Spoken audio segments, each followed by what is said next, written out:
She lost everything before lunch. That's what they said about Vivian Colt the morning Roland Fitch walked into her boardroom and took it all. Not a hostile takeover, not a market crash. A betrayal, quiet, surgical, 9 years in the making. By 10 o'clock, her accounts were frozen. By 11, her assistant stopped answering. By noon, she was standing on a sidewalk outside the building that still had her name on it, holding a phone that worked and nothing else. Drop a comment right now telling me where you're watching from, because this story is about to show you exactly what happens when the most powerful woman in the room loses everything, and the one person who saves her is the man nobody ever looked at twice.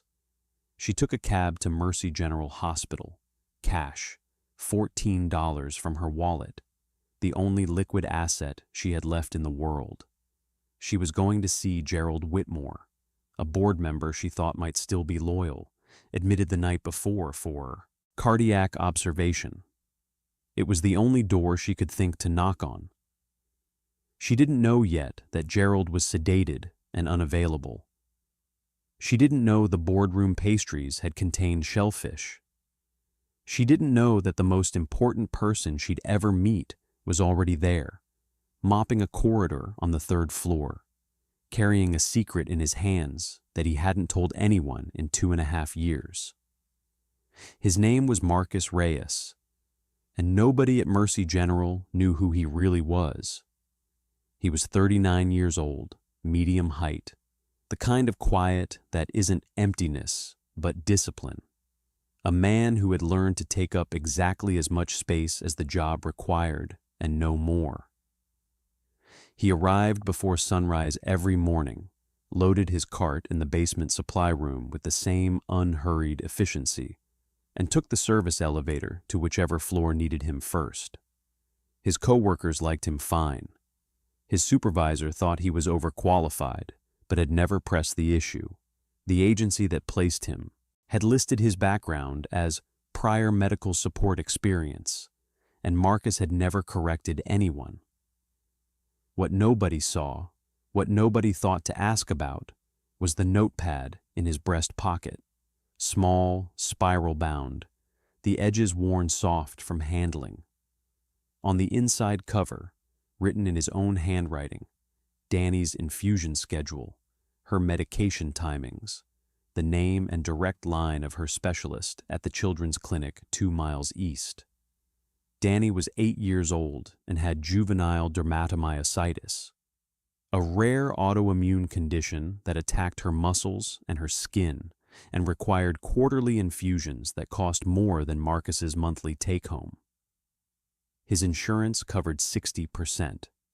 The rest he covered in silence, with overtime shifts and a budget built so tight it had no margin for error and no room for anything that wasn't her.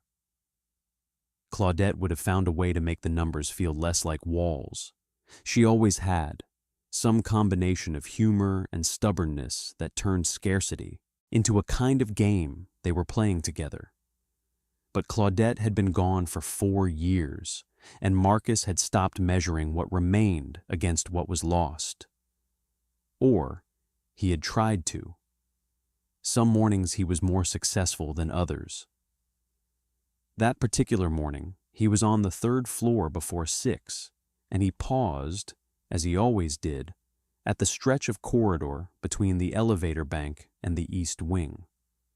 40 meters of high-traffic hallway, patient rooms on both sides, a nurse's station at the far end that was unmanned during the shift change window between 6:15 and 6:40 every single morning. He had noticed this 11 months ago. He had also noticed that the emergency supply closet, the one containing the epinephrine kits, the airway management equipment, the defibrillator pads, was positioned at the west end of the floor, a full 40 meters from where most of the corridor emergencies actually happened. He had filed a maintenance report, informal, handwritten, slipped under the facilities manager's door with a note explaining the access gap and its implications. That was 8 months ago. Nothing had changed. So 3 weeks prior, Marcus had done what he always did when institutions moved too slowly and the stakes were too real to wait. He fixed it himself. He transferred a backup epinephrine kit from the supply closet to a sealed compartment on his cleaning cart. He logged it in his cart inventory. He noted it in his own notepad, beneath Danny's infusion schedule, in the same careful handwriting. Nobody noticed. Nobody asked. He picked up his mop and began to work. The elevator doors opened on the executive floor of Colt Tower at 8:47 in the morning, and Vivian walked in wearing the same thing she'd worn to 100 boardroom victories. Charcoal blazer, silk blouse, the kind of posture that made assistants step aside before she'd said a word. Roland was already there. That was the first wrong thing. Roland was never early. In 9 years of working beside her, he had arrived exactly on time to every meeting, every call, every quarterly review, punctual in the way of a man who understood that early was a power move he'd never needed to make. Until now. He was seated at the head of the table, her chair. The board members were arranged along both sides in the particular silence of people who already know what's about to happen and have decided, each of them privately, that they will not be the one to speak first. Vivian read the room in the time it took her to cross the threshold. 3 seconds, maybe 4, and felt the specific chill of walking into a space where the conclusion had already been reached without her. Roland, her voice was flat, controlled. Vivian, he slid a document across the table with the calm of a man who had rehearsed this gesture until it felt natural. Sit down. She didn't sit. She picked up the document and read the first page standing, and then the second, and by the third, she understood the architecture of what he'd built.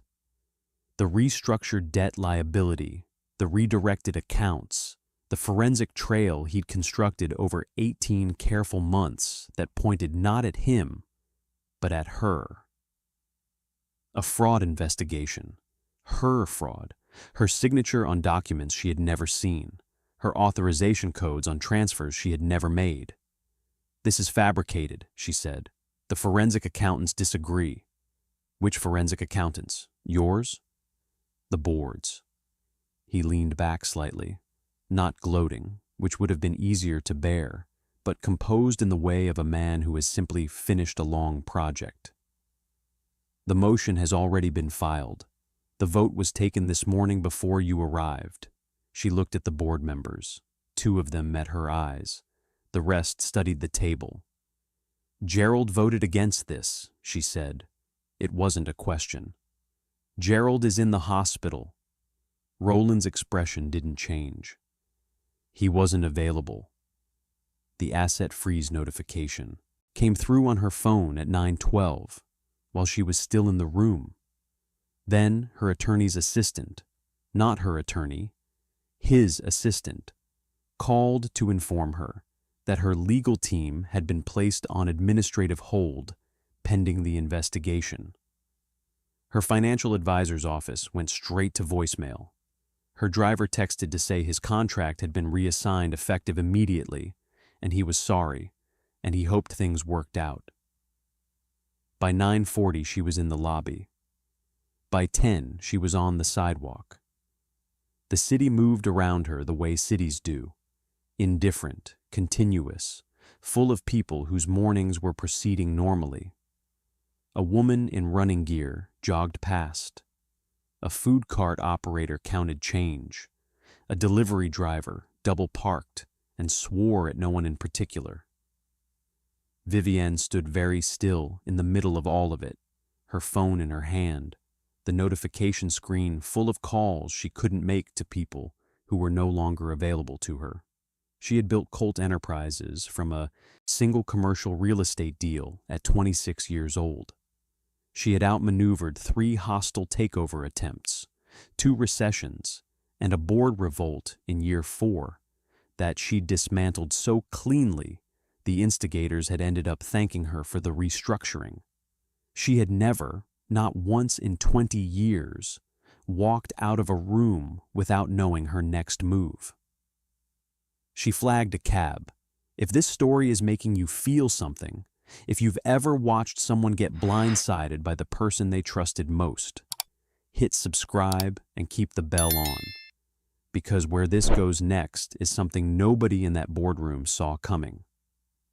Gerald Whitmore was at Mercy General Hospital. He was the one board member whose vote she trusted, and he hadn't been in that room this morning. If he was conscious, if he could give a statement, if she could reach him before Roland's lawyers constructed a wall around that avenue too. It was thin. It was the thinnest possible thread, but it was the only one she had. $14 in her wallet. The cab smelled like pine air freshener and old leather. Outside the window, Colt Tower shrank in the distance, her name still printed in steel letters across the 32nd floor. She didn't look back. Mercy General didn't care who she was. That was the first thing Vivian noticed, the hospital's complete indifference to her presence. No one stepped aside in the lobby. No one looked up from the intake desk when she pushed through the main entrance. A woman in a visitor lanyard bumped her shoulder without apologizing, and a child ran past dragging a stuffed rabbit by one ear, and the overhead speakers called a name she didn't recognize to a department she couldn't locate on the directory board. She stood in the middle of the entrance hall for 3 full seconds before she understood what the feeling was. She had no idea where to go. In 20 years of running a company, someone had always known where she was supposed to be and had made sure she arrived there without friction. Assistants, drivers, advanced staff. The machinery of access that surrounded powerful people so completely they eventually forgot it was machinery at all. Now she was standing in a public hospital lobby with $14, a frozen phone plan she hadn't checked the data limit on, and no one who was paid to know where Gerald Whitmore's room was. She found the information desk and waited behind a man asking complicated questions about parking validation.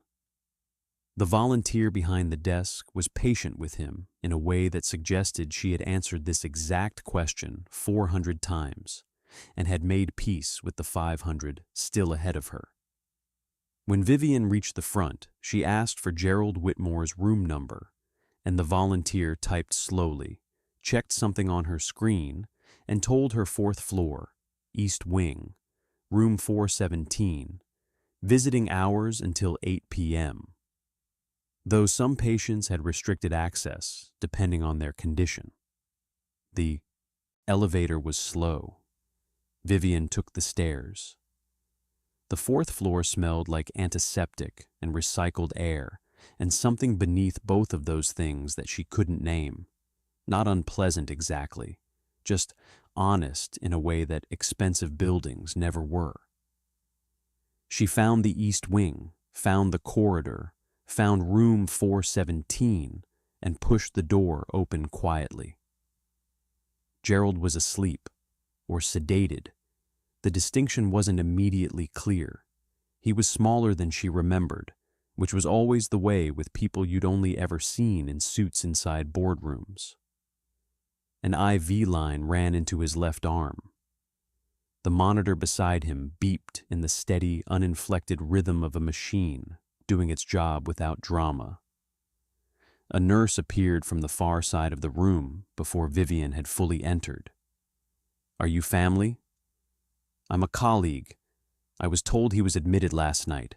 I just need 5 minutes." The nurse's expression was professional and immovable. "He's sedated post-procedure. He won't be receiving visitors until tomorrow at the earliest, and only immediate family until the attending clears him. She paused. "I'm sorry.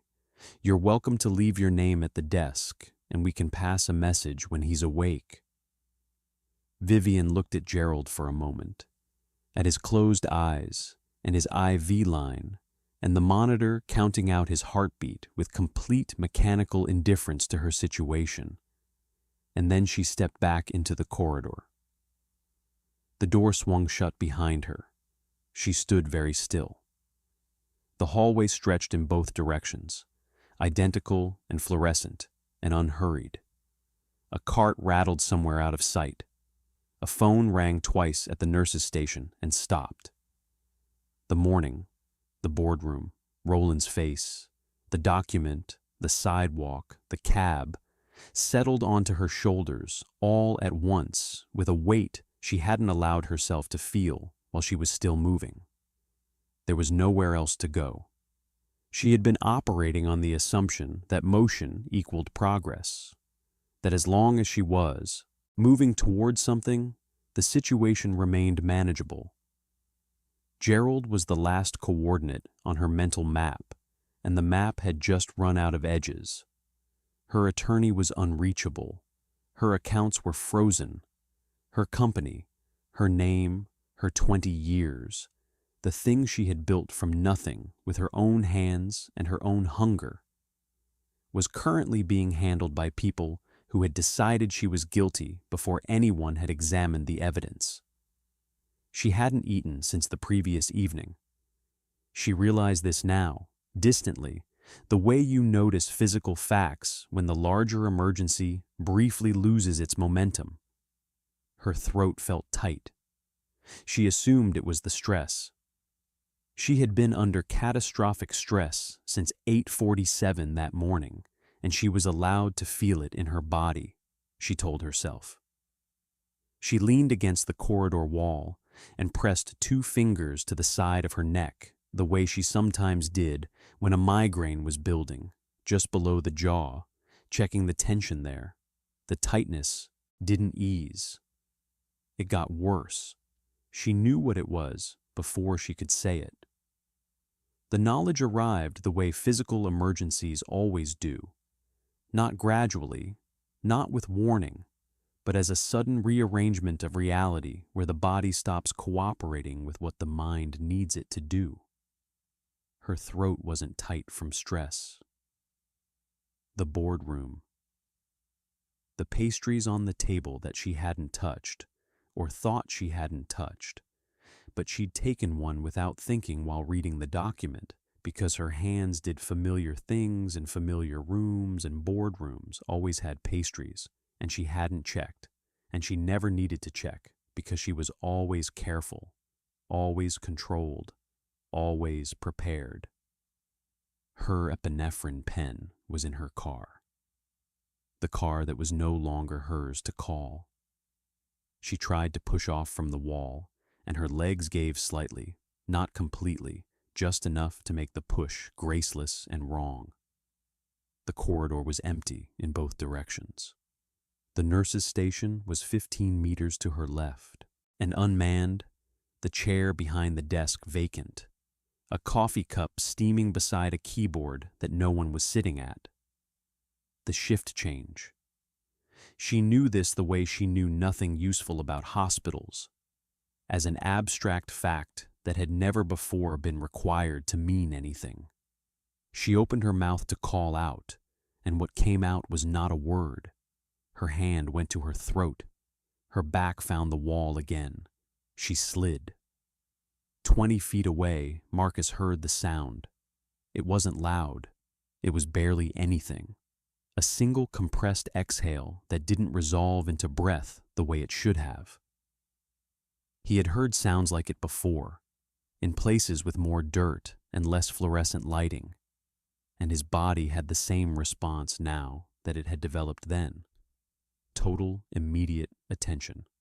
No intermediate step between hearing and moving. He turned from the window he'd been cleaning and saw her on the floor. 3 seconds.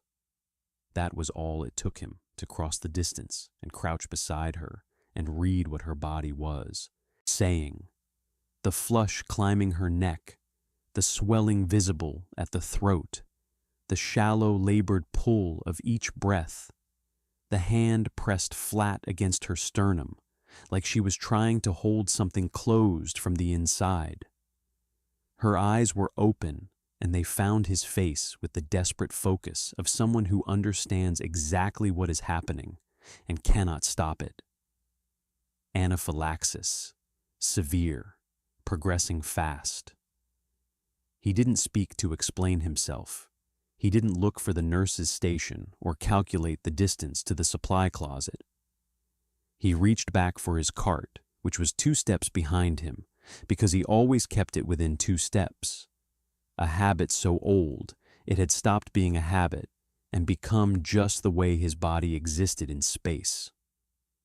The sealed compartment was on the left side, 3rd panel, the latch worn smooth from regular checking. He had the kit open in 4 seconds. "I've got you," he said. His voice was the same voice he used for everything. Low, even, stripped of anything that wasn't useful. "Allergic reaction. I'm going to give you epinephrine right now. Nod, if you understand." Her eyes moved. Not quite a nod. Close enough. He administered it exactly as he had done in forward operating bases and field stations, and once in the back of a vehicle that was moving too fast over roads that weren't roads. Anterolateral thigh, through the fabric, angle correct, pressure held for the full count. His hands did not shake. They had never shaken during. The shaking when it came always waited until after. He kept talking, not to fill the silence, but because a conscious patient needed an anchor, and a voice was the simplest one to provide. He told her what he'd given her, told her the dosage, told her to stay still and let it work, told her he was watching her airway and it was going to open. He monitored her pulse with 2 fingers at her wrist. He counted. 40 seconds after the injection, her breathing shifted. Not normal. Not yet. But the desperate shallow pull began to deepen, the resistance in her airway loosening by measurable degrees. 55 seconds. The elevator at the end of the corridor opened, and Dr. Priya Nath came out of it fast. A nurse 2 steps behind her with a crash cart, someone at the station having finally returned and seen the woman on the floor and hit the emergency line. Nath was already moving when she registered what she was seeing. The patient conscious and breathing, color returning, the monitor of her own trained eye telling her the crisis had already peaked and was receding. And a janitor crouched beside her, 2 fingers on her wrist, counting. Nath didn't stop moving. She covered the remaining distance in 4 steps, dropped to 1 knee on the other side of the patient, and ran her own assessment with the compressed efficiency of someone who had done this 100 times. Pupils, pulse, throat, breathing rate. The nurse behind her was already preparing the secondary line, the crash cart parked and open, but visibly unnecessary, the crisis having arrived and largely resolved in the same 90-second window. "Anaphylaxis," Marcus said, before she could ask. "Shellfish, probable. Epinephrine administered, single dose, standard concentration, 60 seconds ago. Airway was significantly compromised. It's clearing." Nath looked at him. Not a long look. She didn't have time for a long look, but a specific one, the kind that files something away for later.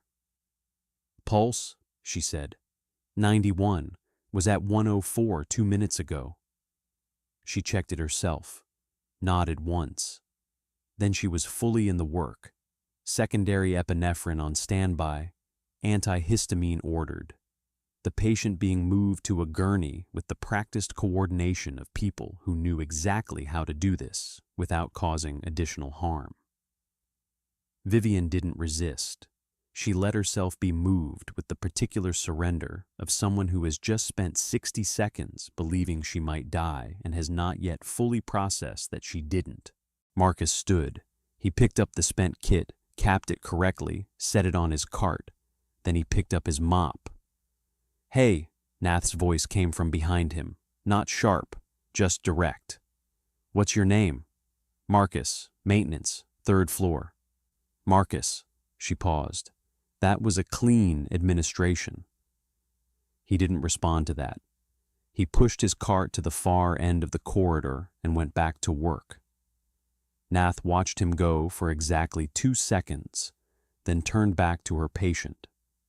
The observation room was on the 2nd floor, and Vivian spent 4 hours in it, monitored, medicated, and largely silent.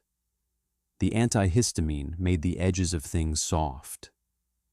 The nurse who checked her vitals every 30 minutes had the particular gift of performing care without requiring conversation, which was the only kind of care Vivian was capable of receiving right now. She lay in the adjustable bed and stared at the ceiling tiles and thought about nothing useful because every useful thought led back to Roland and the document and the frozen accounts and the building with her name on it that she no longer had any access to. Somewhere around the 2nd hour, a different nurse, younger, chatty in the harmless way of someone who hadn't yet learned which patients wanted silence, came in to update the chart and mentioned, without being asked, that the man who'd helped her was a janitor on the 3rd floor. Had worked there about 2.5 years. Quiet guy, kept to himself, but good at his job in the way that went beyond the job, if that made sense.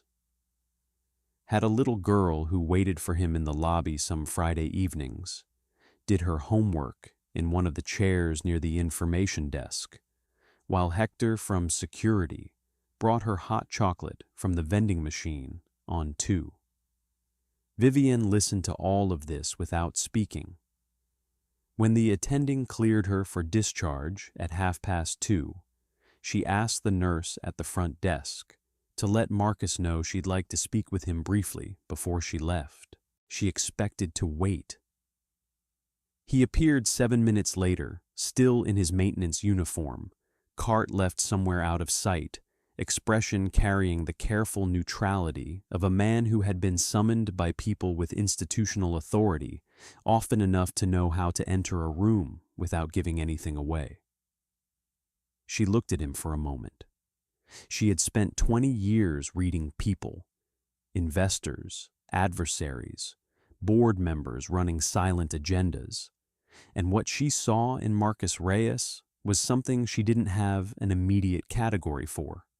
Not modesty, not pride, something quieter than both. "You saved my life," she said. "You had a severe allergic reaction. I had the right equipment." "That's not what I'm describing, and you know it."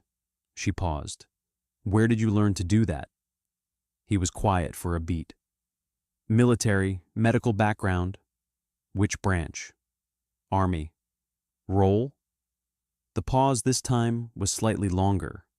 "Combat medic." If you've ever been saved by someone the world completely overlooked, someone who showed up when no one else could, subscribe and keep the bell on, because the rest of this story is going to show you exactly who Marcus Reyes really is and why he's been hiding it. "How long?" she asked. 11 years, she held his gaze. "So why are you mopping floors?" His expression didn't change. But something behind it did. A shift so small she almost missed it, there and gone like a door opening briefly onto a room full of weather. "It wasn't my emergency anymore," he said. "Any of it." Vivian didn't go back to the hospital the next day. She told herself it was because she had more pressing matters. The attorney's office had finally responded, a junior associate assigned to her case in the absence of the senior partners who were still navigating the conflict of interest Roland's lawyers had engineered. There were documents to review, statements to prepare, a forensic accountant who needed access to records she had to reconstruct from memory because the originals were frozen inside systems she could no longer enter. She had a sublet to organize, a laptop to buy with the last of her accessible cash, a life to compress into a temporary shape while the legal machinery moved at its own indifferent pace. She told herself all of this, and it was true, and it wasn't the reason. The reason was simpler and less comfortable. Marcus Reyes had said 7 words. It wasn't my emergency anymore, any of it, and walked out of the observation room, and she had been turning those words over ever since the way you turn a stone that looks ordinary until the light catches something underneath. She wasn't ready to go back, not yet, not until she understood what she was actually going back for. So she waited 2 weeks. The sublet was a furnished apartment on the 14th floor of a building that was perfectly adequate and completely anonymous. Clean lines, neutral colors, the kind of place designed to be lived in temporarily by people whose real lives were elsewhere. She worked from the kitchen table. She learned to make coffee in a machine that didn't have a dedicated staff member to operate it. She answered her own phone. These were not hardships, she told herself, and the fact that they required telling herself suggested she was not entirely convinced. The legal picture was beginning to clarify, slowly, in her favor. The junior associate had found something, a pattern in the redirected accounts that matched a smaller transaction from 4 years prior, a discrepancy that had been flagged and filed and never pursued. It wasn't enough yet, but it was a thread, and threads, in her experience, were all you needed if you were willing to pull. She returned to Mercy General on a Tuesday afternoon, follow-up appointment with Dr. Nath as the stated reason. Nath examined her, confirmed full recovery, and then sat across from her in the small consultation room with the particular expression of someone who has been waiting to ask a question and has decided the moment has finally arrived. "The man in the corridor," Nath said. "Marcus." "Yes." "You spoke with him before discharge?" "Briefly." Nath was quiet for a moment, arranging her words with care. "I've been doing this for 11 years. What he did, the assessment, the administration, the way he monitored you afterward, that wasn't basic first aid training. That was clinical precision. The kind that comes from repetition in high-pressure environments." She paused. "Do you know his background?" "Army combat medic, 11 years of service." Something moved across Nath's face, not surprise exactly, but the satisfaction of a hypothesis confirmed. "That explains it." She leaned back. "He filed a maintenance report 8 months ago about the emergency supply positioning on this floor. Detailed, technically accurate, written in the kind of language that doesn't come from a facilities manual." She looked at Vivian directly. Nobody acted on it. Vivian absorbed this. But he did. He moved the kit himself, logged it in his cart inventory. Nath shook her head slightly. "I walked past that cart every morning for 3 weeks without knowing what was in it." After the appointment, Vivian didn't leave. She took the elevator to the lobby and found a chair near the information desk and sat in it with her laptop open, telling herself she was working, which was partially true. It was a Friday. The lobby moved through its late afternoon rhythms, visitors arriving, shift workers leaving, Hector behind the security desk doing the crossword he kept in his top drawer and pretended not to be doing. She heard Danny before she saw her, a bright, unhurried voice asking Hector whether the machine on the 2nd floor had the good hot chocolate or the kind that tasted like the cup. Hector said it depended on your expectations, And Danny said that was a very complicated answer to a simple question, and Hector laughed and went to get it. Anyway, the girl was 8 years old and carried her backpack on both shoulders and chose the chair 2 seats from Vivian's with the decisive practicality of someone who had a system for everything. She opened her homework without being told. Vivian watched her for a moment. "Is the hot chocolate good?" Danny looked up with the frank, assessing gaze of a child who hasn't yet learned to pretend she wasn't already evaluating you. "It depends on your expectations," she said seriously. Vivian laughed. It came out before she could decide whether to allow it. Small and genuine and slightly startling, the way laughter sometimes is when it arrives without permission. She couldn't remember the last time something had made her laugh without effort. The boardroom felt like a different geological era. Roland felt like something that had happened to a different person, in a different city, on a different planet entirely. Danny accepted the laugh with the calm satisfaction of someone who had made the correct assessment and been proven right. She uncapped her pen and looked back at her homework. "You were here before," she said, without looking up. "2 weeks ago, you were talking to the nurse at the front desk." Vivian stilled. "You remember that?" "I notice things." She said it simply, the way you state a fact about the weather. "My dad says it's a good habit." "Your dad sounds like a careful person." Danny considered this with the seriousness she appeared to bring to most things. "He's the most careful person I know, but not careful like scared, careful like he notices things other people don't." She paused, searching for the right construction. "Like there's a corner on the 3rd floor where they used to keep the medicine cart too far away.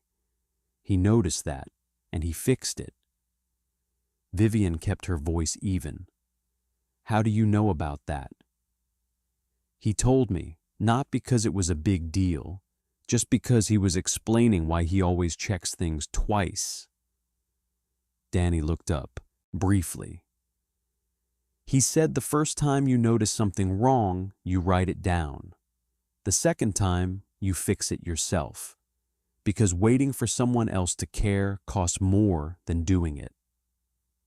The lobby hummed around them. Hector returned with the hot chocolate and set it on the small table beside Danny's chair with the practiced ease of a man who had done this many times. He nodded at Vivian without comment and went back to his desk. She sat with what Danny had just said and felt the specific weight of it, not as a revelation, but as a confirmation of something she'd already suspected and hadn't wanted to look at directly. Marcus had noticed the gap, reported it, been ignored, and fixed it himself. Quietly, without recognition, without complaint, and the fix he'd made had saved her life. She thought about her own company, 20 years of building something from nothing, and in the end, the gap she hadn't fixed, the unexamined trust she'd extended to Roland, because examining it felt disloyal, had cost her everything. She had not fixed it herself. She had waited for someone else to care. And the cost had been exactly what Marcus would have predicted. Danny finished the hot chocolate and started on what appeared to be a math worksheet. Vivian opened her laptop and stared at the screen without reading anything on it. Hector glanced over once, and his expression held the particular diplomacy of a man who had seen many things in this lobby and had learned that most of them resolved themselves if you gave them enough time and didn't interfere. Marcus appeared at 6:10.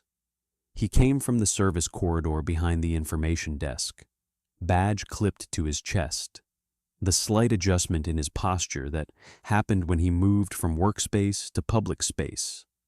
Not a performance exactly, just a shift in register. He saw Danny first, the way he always did, the way his eyes went to her automatically in any room before they went anywhere else. Then he saw Vivian. He stopped for just a moment. Then he kept walking. "You're here late," he said to Danny, dropping a hand briefly to the top of her head. "I was talking," she said. "This is Vivian. She's been sitting here since before Hector got my hot chocolate." Marcus looked at Vivian. His expression was the same careful neutrality she'd seen in the observation room. Not unwelcoming, not warm, but level in a way that required effort she suspected he'd stop noticing he was making. "Ms. Colt, just Vivian."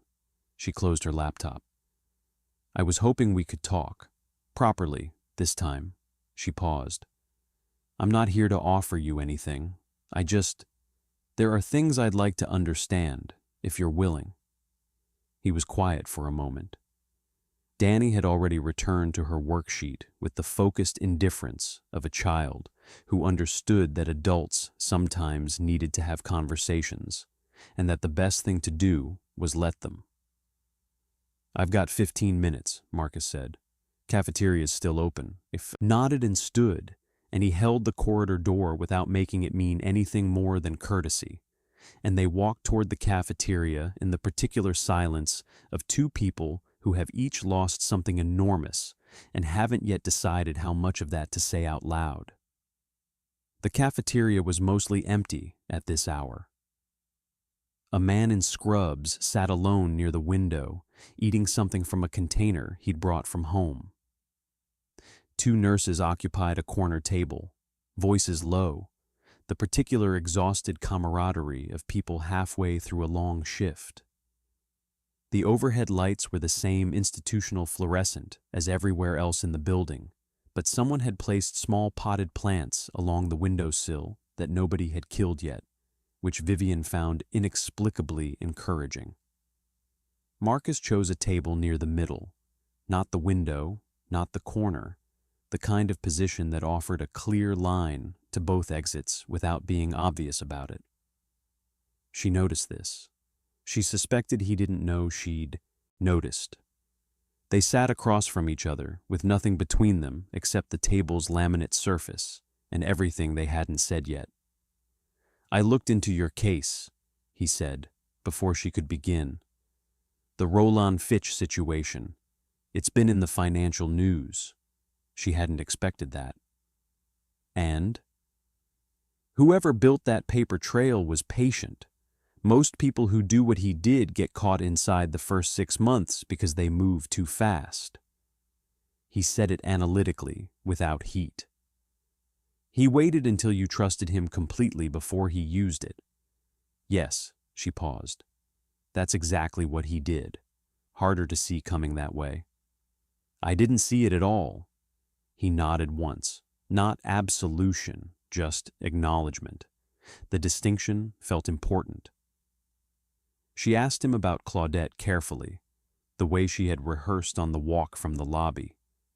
One question, simply stated, with enough space after it for him to decide how much to answer. He was quiet for long enough that she thought he might not answer it all. Then he did. He told her about the training exercise in the Mojave, 4th year of service, a logistics drill that shouldn't have carried any real risk. Claudette had been there as part of the support unit, not combat personnel, present because of a scheduling overlap that nobody had flagged as a problem. The cardiac event came without warning, the way they do. Marcus was 200 meters away when it started. By the time he reached her, he had already calculated the window and already begun to understand that the window was closing. He did everything correctly. The sequence, the compressions, the timing. Everything his training had given him, applied exactly as it was meant to be applied. It wasn't enough. 4 minutes and 20 seconds, he said. "I've run it probably 10,000 times since then. Different variables, different outcomes." He looked at the table. Every version ends the same way. Vivian didn't offer the reassurances that most people would have offered. Here, that he couldn't have known, that he did everything right, that it wasn't his fault. She had the strong instinct that Marcus had heard all of those things and that they had never once reached the place where the wound actually was. "I understand," she said instead, "what it is to believe your best was a betrayal." He looked up. "Not the same circumstances," she said, "but the mechanism is the same.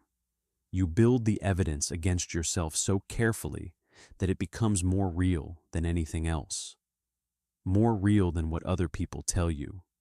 More real than the facts." She paused. "Roland spent 18 months building a case against me that wasn't true. You've spent 4 years building one against yourself. I wonder which of us has been more thorough." The silence that followed was different from the silences before it. Not empty, full, the way silences get when something has been said that can't be unsaid, and both people are deciding what it means. If you've ever carried blame for something you couldn't have changed, stayed small because of it, made yourself invisible as a kind of punishment, this story is for you. Subscribe and keep the bell on, because what Marcus does next is going to show you exactly what it looks like when someone finally decides they've served enough time. "Danny's treatment," Vivian said, shifting carefully. "The infusion costs. The gap your insurance doesn't cover." His expression closed slightly. "Not hostile, but protective. That's managed. I know you manage it. I'm not questioning that." She held his gaze. "I'm asking because there's something I want to propose, and I need you to hear it fully before you say no." He leaned back in his chair, folded his arms, not aggressively, just the posture of a man preparing to listen without committing to agreement. 15 minutes, he said. "You've got about 8 left." She almost smiled. "Then I'll be efficient." She opened her laptop. "Dr. Nath and I have been talking." His eyes moved to the screen, then back to her face, and for the first time since she'd met him, Marcus Reyes looked genuinely uncertain. He looked at the screen for a long moment without speaking. The document was clean and spare. 3 pages, no decorative language, the kind of proposal written by someone who respected the reader enough not to pad it. At the top, in plain text, Trauma Response Coordinator, Mercy General Hospital, Corridor Emergency Protocol Division. Below that, a structural summary. Responsibilities, scope, reporting lines, salary range. A gap analysis Nath had compiled from the hospital's own internal audits. 3 incidents in the past 18 months where corridor emergency response time had exceeded acceptable thresholds. A note in Nath's handwriting in the margin of the printed version Vivian had photographed and attached that read, "This position was always needed. We just didn't know who to build it around until now." Marcus read it the way he did everything, without rushing, without visible reaction, each line receiving the same level attention as the last. Vivian watched him and said nothing. She had made her case in boardrooms and investment meetings and government hearings, and she had learned that the most important skill in any negotiation was knowing when you had already said enough. He reached the 3rd page, read it. Then he closed the laptop screen gently and pushed it back across the table toward her. "This is a real position," he said. "Yes. Not something created to—" He stopped, chose the next words with care. "Not charity restructured to look like employment. No, Nath identified the gap 8 months ago in a departmental review. It's been sitting in the budget allocation queue since then because they didn't have the right candidate. They do now. She paused. The position exists with or without you, but it was designed with your specific background in mind, because your specific background is exactly what it requires. He was quiet. Outside the cafeteria window, the city was doing what cities do in the early evening, filling with a different kind of light, the shift from day to something softer and more complicated. "You've been here 2 weeks," he said. "You lost your company. Your accounts were frozen. You came to the hospital because you had nowhere else to go and almost died in a corridor." He looked at her steadily. "And somewhere in the middle of all that you found time to build a job proposal with my attending physician." "I had a lot of free time. The sublet doesn't have much furniture." Something moved at the corner of his mouth. Not quite a smile. The architecture of one. "Why?" he said. "Not the practical reason, the real one." She considered giving him a polished answer and decided against it. He would know. "Because Danny told me you fix things yourself instead of waiting for someone else to care. And it occurred to me that the one thing you haven't fixed is yourself." She held his gaze. "I'm not trying to fix you either. That's not what this is. This is just an accurate assessment of what you're worth, put in writing by people who are in a position to know."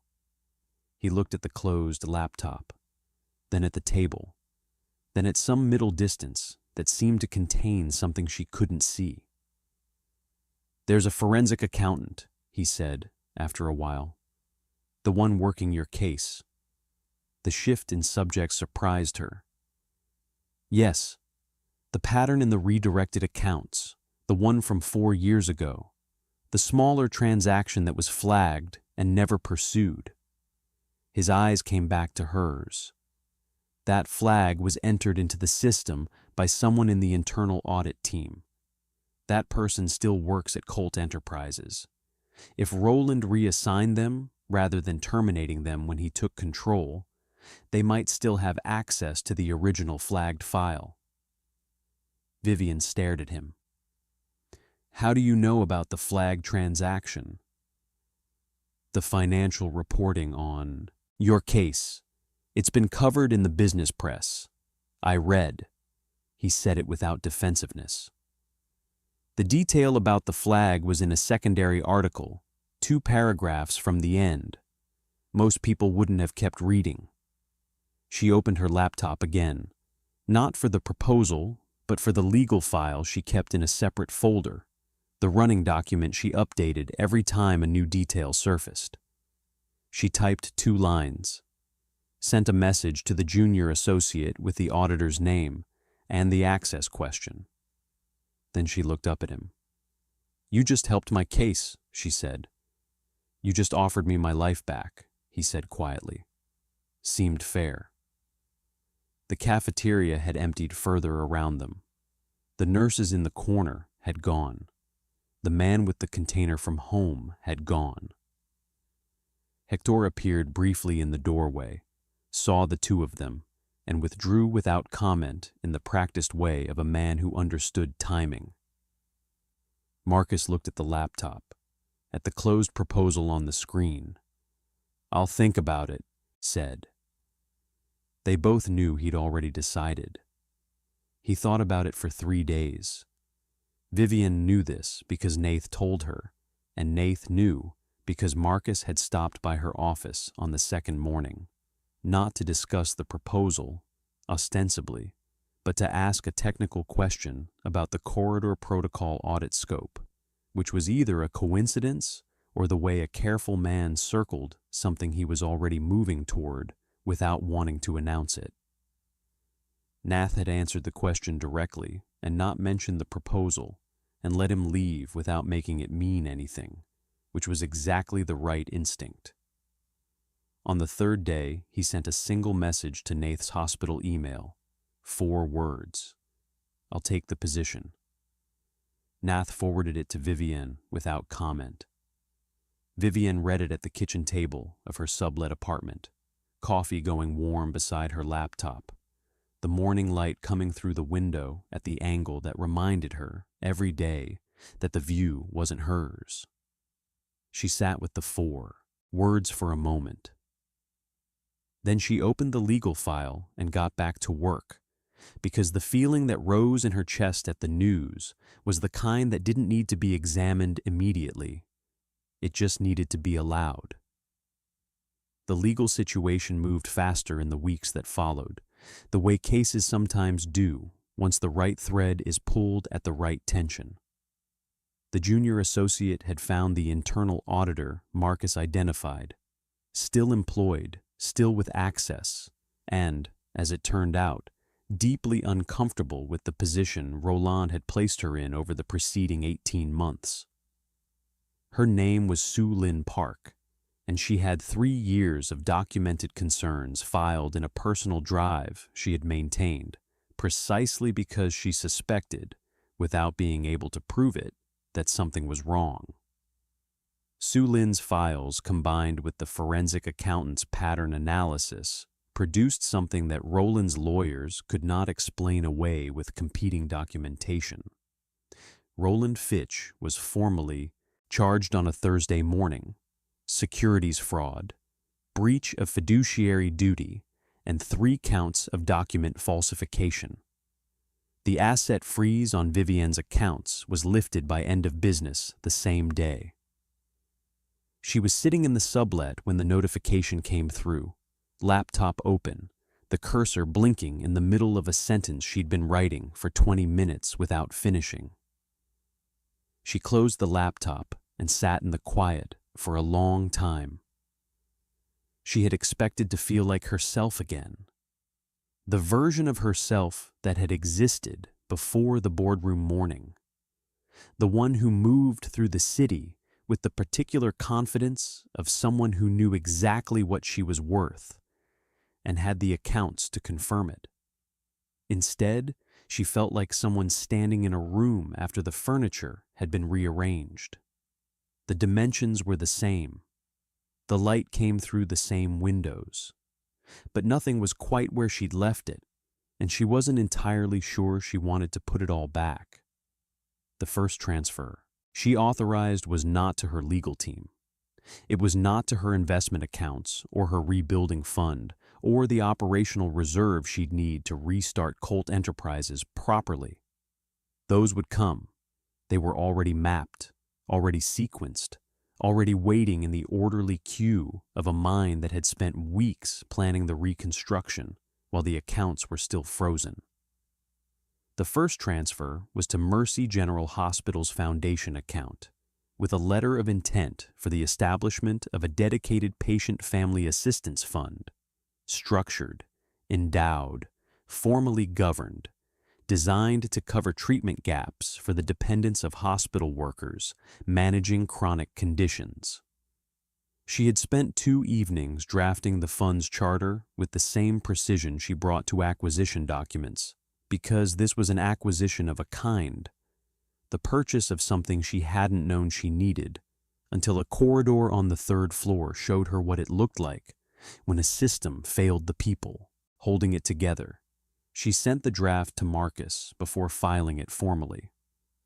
Not for approval, she didn't need his approval, but because it was his in the way that mattered most, and he deserved to see it before the institution did.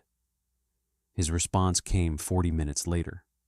Longer than 4 words this time, but not by much. 1 condition, the name. She called him. Claudette, he said. It wasn't a question. Yes, she said. That was already the plan. The silence on the line was the kind that doesn't need to be filled. She let it sit. Outside her window, the city moved through its morning with its usual magnificent indifference, and somewhere across it, Marcus Reyes was standing in a hospital corridor holding a clipboard instead of a mop, and Danny was probably eating breakfast and checking her own schedule with the calm efficiency of a child raised by a man who believed that preparation was a form of love. "Thank you," he said finally. "Don't," she said. "We're even." the Claudette.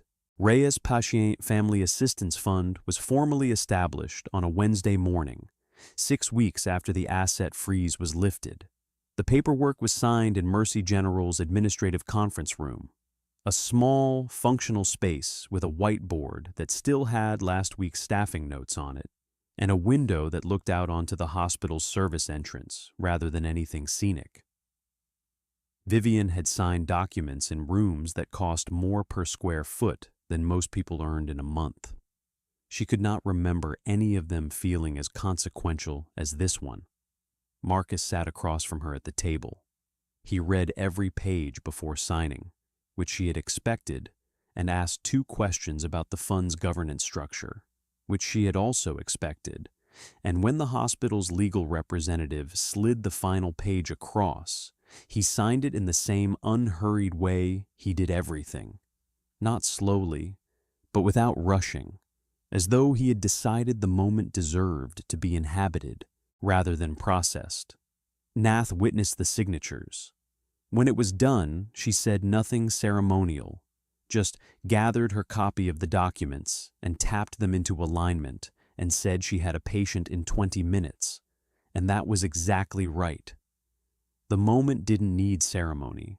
It needed to be real, and real things didn't wait for applause. Danny's next infusion cycle was covered by the fund before Marcus had finished reading the confirmation letter from the billing department.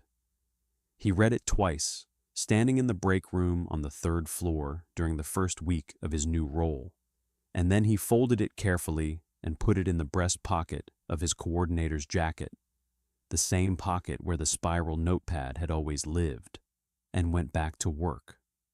The work was different now in ways that were both obvious and not.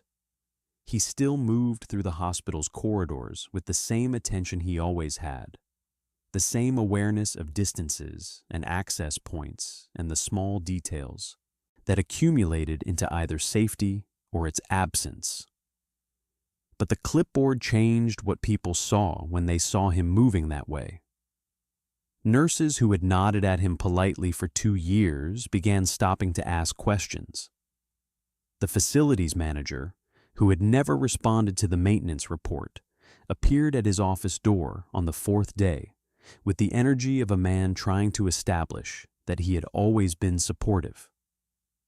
Marcus received this without comment and answered his questions and moved on. The corridor emergency access audit took 11 days.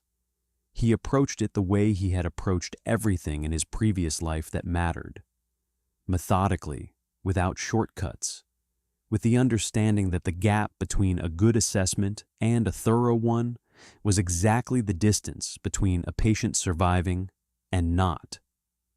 He walked every floor. He measured response distances. He cross-referenced the incident reports from the previous 3 years against the supply positioning maps and found 4 additional locations where the access geometry was non-compliant with the hospital's own stated protocols. He filed a formal report, 47 pages, 3 pages of executive summary for the people who would only read 3 pages, and 44 pages of supporting documentation for the people who needed to understand why. The hospital board received it on a Friday. By the following Tuesday, the facilities committee had convened an emergency session. By the end of the month, 3 supply repositioning changes had been implemented, 2 protocol updates were in review, and a laminated corridor emergency reference card, designed by Marcus, approved by Nath, printed and mounted by the facilities team, was installed at each nursing station on every floor. He trained the floor staff himself. The first session was on the 3rd floor, in the corridor where everything had changed, which was either poetic or simply practical, depending on how you looked at it. 12 nurses and 2 orderlies gathered on a Tuesday afternoon, and Marcus stood at the front of the group in the same fluorescent light he'd worked under for 2.5 years, and explained, without drama, what he'd seen and what he'd changed and why it mattered. He used clear language. He invited questions. He answered them fully. Nobody asked why he'd been mopping floors 6 weeks ago. Either they already knew and had decided it wasn't the most important thing about him, or they didn't know, and it simply didn't occur to them to ask, because the man standing in front of them so clearly belonged exactly where he was. After the session, a young nurse named Petra stayed behind to ask a follow-up question about airway assessment. The question was good, specific, practical, rooted in a real situation she'd encountered.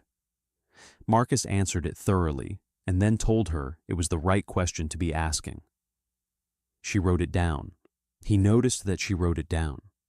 It was, he thought, a good habit. Petras wasn't the last one to stay behind with questions. By the third training session, second floor, east wing, a different corridor with the same fluorescent light and the same institutional smell, and 14 staff members who had each, in their own way, been doing their jobs carefully in a system that hadn't always been designed carefully around them. Marcus had started keeping a second notepad. Not the spiral one in his pocket, which still held Danny's schedule in the same handwriting it always had, because some anchors you kept not because you needed them anymore, but because they were part of how you remembered what the work was for. The second notepad was larger, practical, and filled with the questions people asked after sessions. Good questions, the kind that identified gaps he hadn't mapped yet, the kind that made the system better if you followed them all the way down. He followed them all the way down. It was slow work, the kind that didn't produce visible results on any single day, but accumulated across weeks into something structural and lasting. A protocol clarified here, a supply adjustment there, a conversation with the attending on 6 about the response time data from the previous quarter that led to a scheduling change nobody had thought to make because nobody had been looking at the problem from the angle Marcus was looking at it from. He had spent 2.5 years being invisible in these corridors. He knew where everything was. He knew the rhythms of every floor, the blind spots in every shift change, the places where the system held, and the places where it was held together by the individual competence of people who were tired and understaffed, and doing it anyway. That knowledge didn't disappear when he picked up the clipboard. It just finally had somewhere to go. Vivian was rebuilding Colt Enterprises from the sublet apartment, which she had stopped thinking of as temporary and started thinking of as the place where the second version of the company was being built, which made it feel less like a stopgap and more like an origin point. Roland's trial date had been set.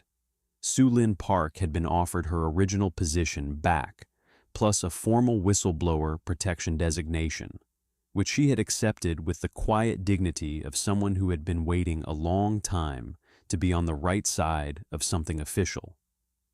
The board was reconstituting. The name on the building still said Colt, because whatever else Roland had taken, he hadn't managed to take that. She came to the hospital on a Friday, as she sometimes did, not for appointments anymore, but because she had a temporary office on the 5th floor that the hospital board had offered her during the fund's establishment phase, a practical arrangement that had extended itself naturally because she kept showing up and the work kept requiring it. She passed through the lobby on her way to the elevator and saw Danny in the usual chair, homework spread with the territorial confidence of someone who had long since established occupancy rights, Hector's hot chocolate steaming on the side table. She didn't stop. She smiled and kept walking. Danny looked up anyway. "He's on 3, she said, unprompted. "If you're looking." "I wasn't looking," Vivian said. Danny's expression suggested she had formed her own opinion about this and was keeping it to herself, which was, Vivian thought, an extremely sophisticated social skill for an 8-year-old. She took the elevator to 3. Marcus was in the corridor. The corridor, the specific stretch of fluorescent hallway where everything had changed. Reviewing something on his clipboard with the focused stillness of a man who was entirely where he was supposed to be. He didn't hear her approach, or if he did, he finished his thought before acknowledging it, which amounted to the same thing. He looked up. "Audit revision," he said, by way of explanation. "There's a response angle on the north end. I want to recalculate." "Of course there is." He almost smiled. "The architecture of one, as always. The suggestion of it. The bones of it. Enough that you knew it was there without needing it to be performed."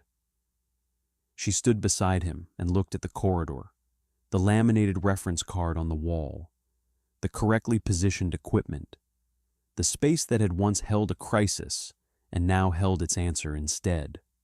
Neither of them said anything for a moment, which was its own kind of language between people who had been through something together and no longer needed to keep explaining it. Some people spend their whole lives being walked past, not because they are invisible, but because we've trained ourselves not to look. Marcus Reyes never stopped looking, and one morning, in 90 seconds, that made all the difference.